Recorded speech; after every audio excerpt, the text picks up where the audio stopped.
all of us have this intuition, I am. I, awareness or consciousness, exist. This I amness is a name of God, one of the names of God.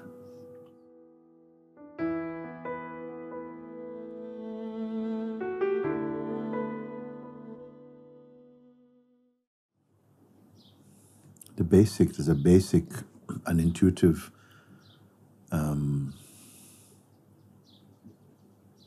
sense within everyone. If I say it's the intuition or the feeling I am, but not with form, beyond form. If the sense I am in you is not embracing the form, like the body form, not embracing anything like that, you can take a look at it now.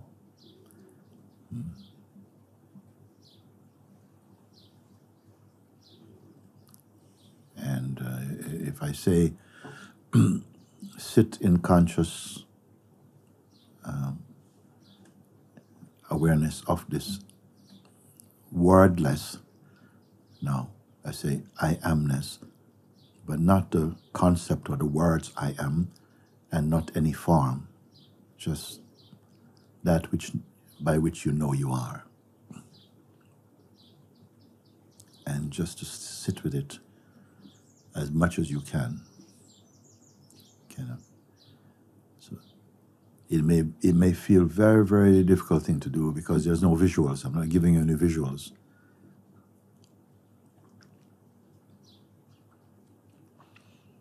Does it need visuals? So what is it? Don't answer. Let the question come. What is it that's by which I'm using the term, the sense I am, just the sense I exist. Actually, I am means I what exists? I, consciousness, exist. That's what it really means.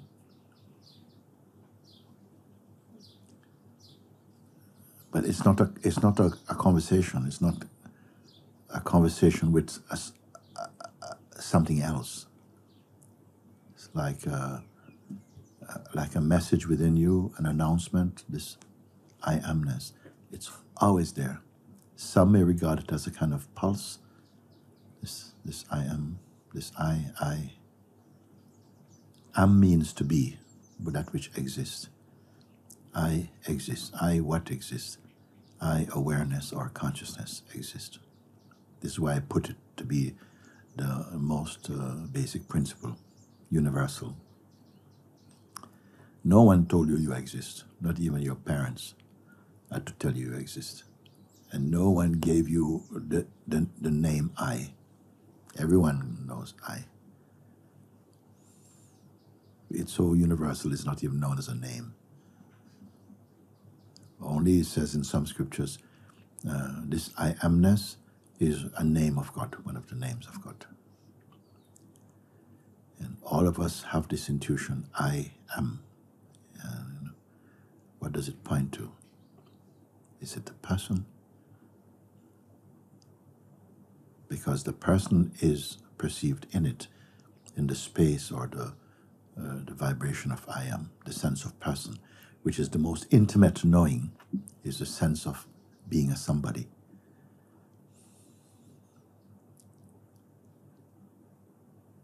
But the I am itself, the I amness, the vibration I am, or the intuition I am, even not the words I am.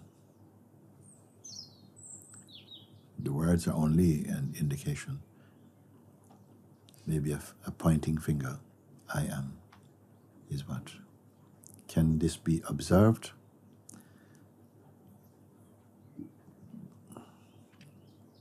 Normally, if we speak of observing, it's a dualistic function, one thing observing another thing. Can there be a non-dual observation or knowing? Don't force. Because what I'm pointing to is already here, so we don't have to force to get it, you see. Can it be recognized by something apart from itself?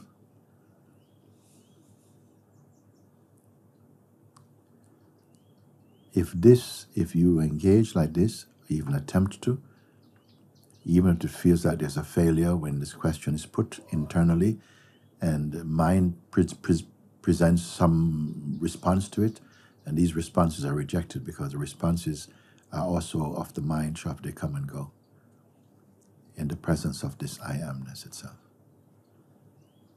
If we can sit like this already, it will introduce something that cannot be spoken. A self-verification.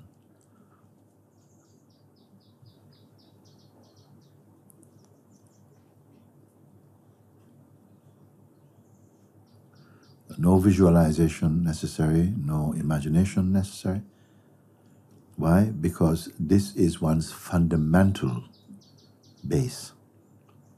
It is there throughout all the traffic that comes through the mind and the form and the world, internally and externally. All that comes is passing through or in front of this presence, this basic presence, and nothing sticks. Maybe because of the faculty of memory, some things may linger and appear to be yes, yes. But memory also is not permanent, and it's highly subjective. And this is also perceived in the I amness. Is it worth discovering this, you see? Those who meditate know this principle. By staying with this,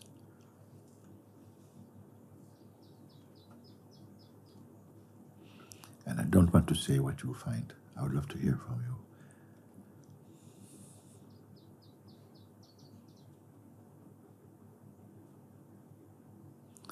Maybe it's not even what you find, but what you don't find is also good. The noisy world, the sense of separation, painful separations, yearnings, desires, attachments, all these things, they fade in the presence of this self-awareness.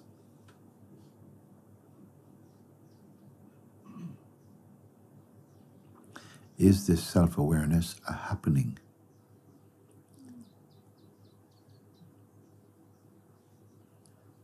Did somebody give it? And did someone receive it?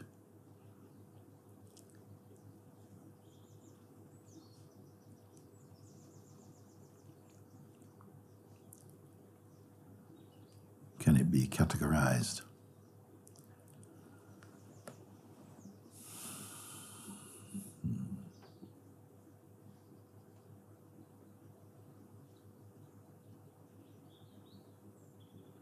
Is it hidden? You see?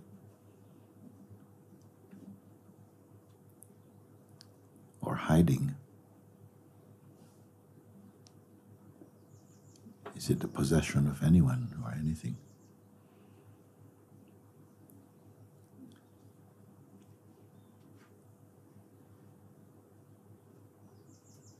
It is this that the term self-knowledge indicate this. A knowledge that doesn't have a conceptual packaging. Some would not call it knowledge at all. And some would say, of all things knowable, this is the one thing to know.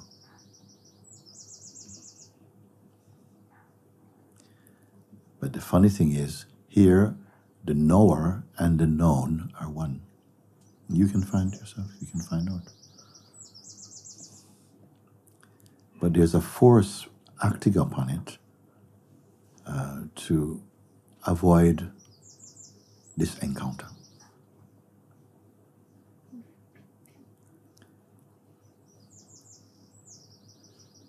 A kind of a pulse to go back to the mind and to...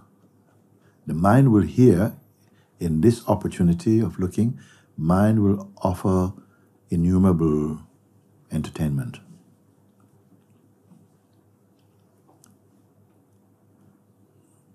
But I say, whatever they may be, they will be also showing up as mere visitors inside this unchanging field. It's not a dead field, it's not like dead space or something. It's pregnant with aliveness, harmony, your highest joy.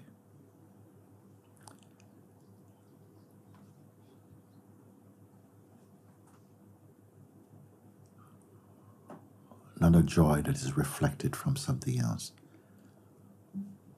Can you see as I'm speaking? Okay.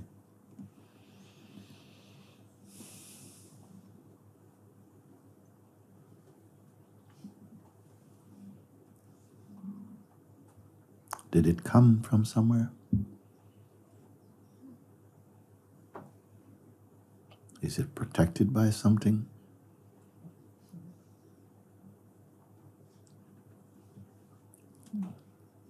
Can it be lost? And by whom would it be lost? From whom would it be lost? Jorg, okay. You have another microphone there, Jorgen. One moment, pass this microphone. Mm-hmm. You asked if it is where it's coming from, if it is happening or whatever. For me, it is the essence of being.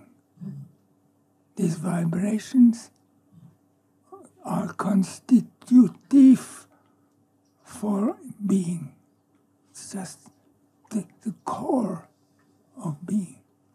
That's how I have found out. Well, we can go further and talk about the core of being. And the core of being, it would arise here as the absolute, as a core of being. But can we look at the sense of beingness or of the sense of presence? If you woke up at 7 o'clock this morning, I say at 6:59, what was your state? A second before awakening, what was your state? When awakening happens, when the phenomenal waking state happens, means that the consciousness has sprouted. You become conscious. When consciousness comes, you become aware of yourself as a living being. Prior to that, not. So when the consciousness comes, with it comes the awareness of self, comes with it. And it's not yet a person. Just like if I give an example, if during the night you have to get up to go to the loo, you may go to the toilet and perform whatever functions are needed without identity.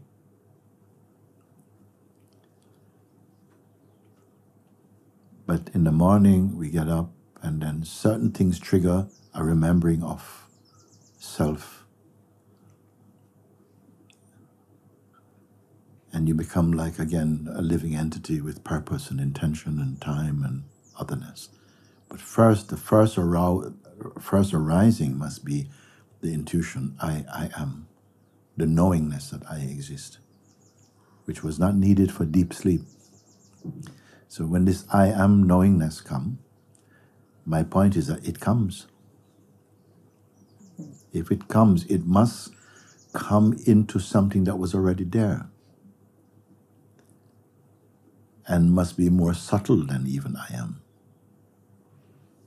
I'm saying this because you mentioned the core of this I amness,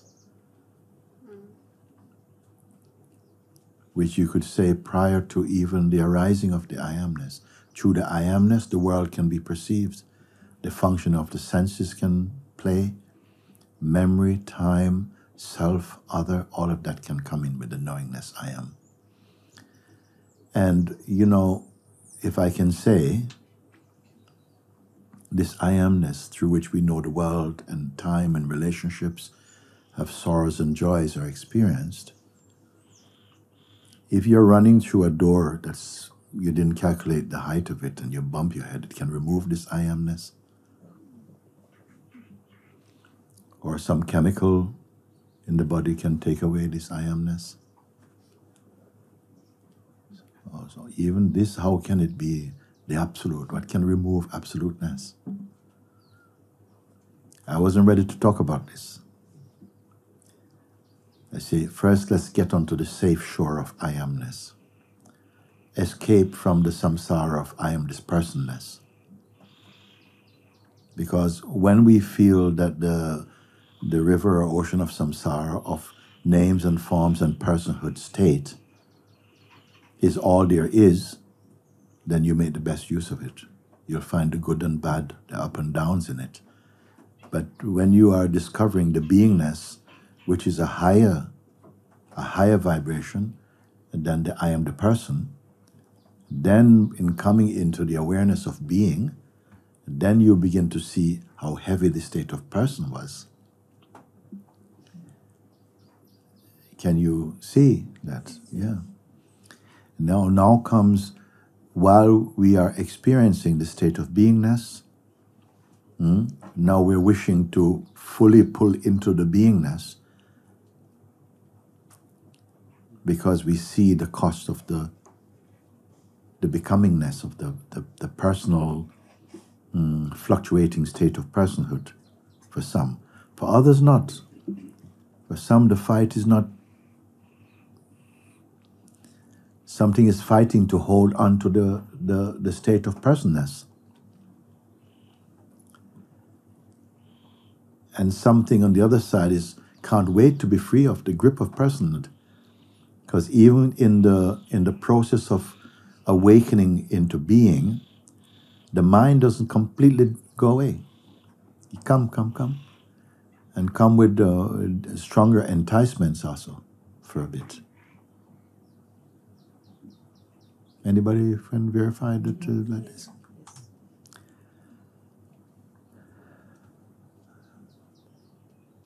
First, cross the shore of samsara, safe land of beingness, and stabilize in the beingness first. So that all the potential and possibility of fluctuating states that come, you can somehow, by holding to beingness, they autocorrect or they come into a balance, a harmony.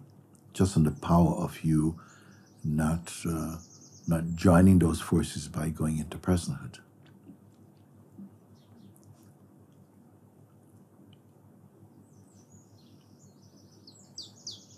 So that's the stage before awakening. That's the candidate for awakening.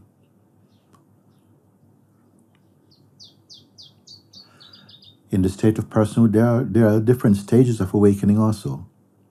Awakening from very gross states of strong personal identity and the complexity of that world becoming more refined, meaning more space, more attraction to higher states of consciousness. It's an evolution also in that state. But what I pointed out yesterday was that in that mode of consciousness, you may go very, very high, but still retain the sense of autonomy and individuality on a personal basis. No? Meaning that you would not be able to genuinely come to the conclusion that I and the beingness are one. Beingness is like a state I go to, I make use of, because the I is standing more on the strength of I am the person.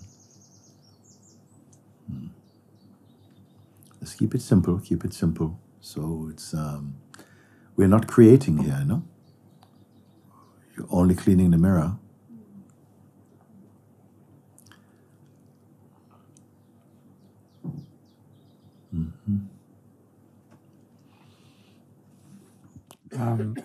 Earlier you mentioned being on the safe ground of beingness, or the safe shore of beingness, and relative to the mind. Yeah. So it feels like in that state or in that place, the sense I am is lighter and less troubled by personhood. Yes. When I look from there and I say that, okay, in beingness or as beingness, I've never moved, I've never done anything, It has always been. But just now you also mentioned that it's like a bridge. Well, I mentioned like this because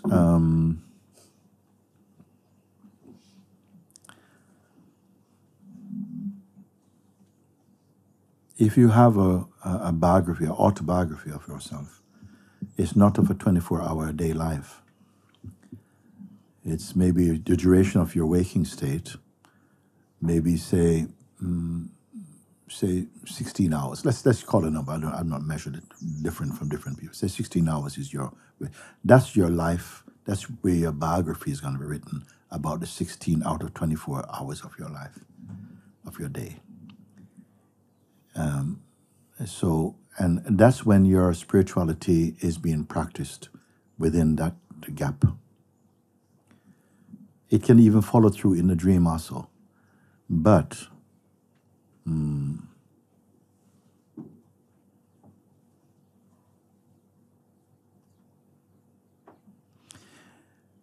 it's during that state, say from you get up in the morning from 7 o'clock, you go to bed at 10 o'clock, for instance, like that. At 10 o'clock, the movement towards sleep comes. Means that the shop of perception is closing. Fair enough? Because that the consciousness is also needs rest from the functioning of perception and the activity coming out of it. God gives that. So that is the conscious. That is the space of I amness. When deep sleep comes, the I amness subside. No, so any state that subsides cannot be the eternal state.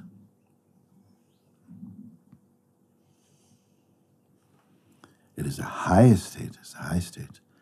And all that is in the dynamic world of names and forms, comings and goings, evolution, all of these things, which we constitute the urge of the human consciousness to evolve within that state. When you go to bed, you don't go to bed to evolve in consciousness. The consciousness takes a rest there.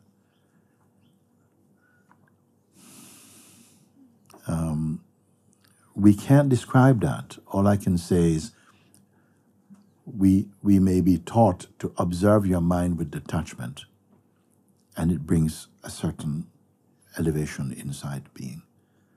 At some point you may be told, observe your beingness.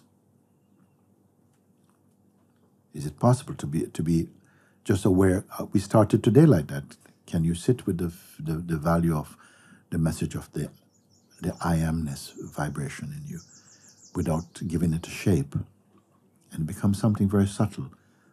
Just like this, even just by attempting to, you come into a wordless place, and it feels very silent, and there are no pages, there's no books there. It's just a quality of being like that.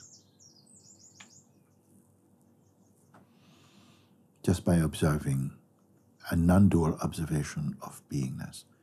But at some point, that observation is going to become even dualistic also. That even the beingness is perceived. When the beingness is perceived, you are beyond being. We cannot say what it is. There are no books there. There's no universities. There are no temples there. And rare are those who are so drawn to that. Because the mind imagines all kind of stuff. It's like, why would I be attracted to oblivion? Why would I be attracted to nothingness? You see, like that. Because the nothingness perceived through the mind is not what the nothingness of the heart means. And this ultimate state is here now. Just like when we wake up from person into presence, it's here now. You see, but the presence has always been the underlying substratum and support even of the person. And it's more grounded, it's more real than the person. But from the person conviction state, beingness is like, wow, man, that's far out and so on. You see? So each state as you evolve, you find, but it's going to be natural. And the thing that I want to say is, however far you go, you still know you are. So it means that that basic I amness must be here in subtle form, even now. But the preferred state of I am the body holds a strong ground for a time. And if I say it is stages of awakening that we experience, the strongly fluctuating states, and as you evolve, you get the states are less fluctuating, more even, but there's still something other, there's still an object-subject relationship with them. Then gradually comes in towards a subject-subject, I don't know if you call it a relationship. What's beyond the subject, which was partially subject-object, beyond subject-object relationship is what? We can speculate, but you cannot give the answer to that. I guess I don't know, maybe I'm asking, like, resting in beingness. Doesn't feel like that's it, that's... Well, fully rest in beingness as beingness. And it will take care of itself. Just like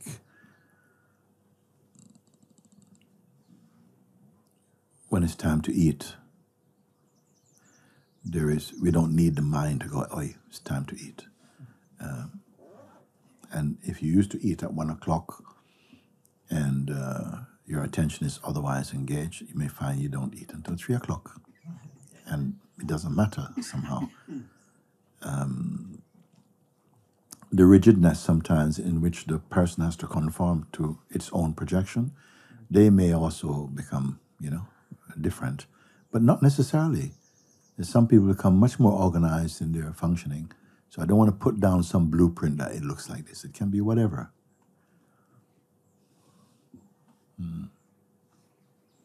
So rest in beingness as beingness.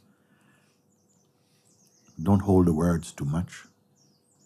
And you'll probably find it, but it's already, where is the beingness going to come from? You see. Thank you, everyone. Very, very good. Very good.